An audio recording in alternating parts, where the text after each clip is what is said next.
Hi guys! Yan. Good morning. Yan mga kabakter. Magpapaligo tayo ng alaga ko. Si Potpot. Pero nakalmot ako. Nakalmot ako ni Potpot. Sa inyo magpapaligo. May lahing kambing to eh.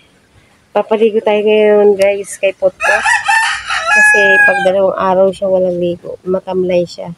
Kaya yan guys. Paliliguan natin yung alaga. Potpot! Pots. Pots. Pots.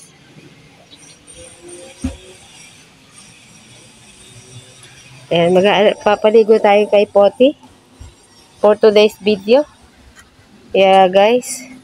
Kasi pag yung hindi siya papaliguan, matamlay siya. Kaya pinapaliguan ko. Kasi yung balat niya, di ba? Pag marumi na siya, yung balahibo niya nagdidikit-dikit na hindi na siya yung angat sa balat niya. Eh, dikit-dikit na siya. Pag kasi magandang malinis siya, yung balahibo niya, yung angat sa mga, yung parang naghihiwa-hiwalay. Yeah guys, samahan niyo ako magpaligo kay Potpot. Tara, let's go! Wait lang guys. Medyo mainit. Yan guys, yan muna kayo guys. Paligo natin si Potpot. Yan po, si Potpot takot sa tubig. Pero mga pusa naman takot sa tubig. Pero pag nasimulan ko ng paligo, dun ko lang siya pinaliliguan. Ayaw ko siyang paliguan ng kasi malaki si Potpot.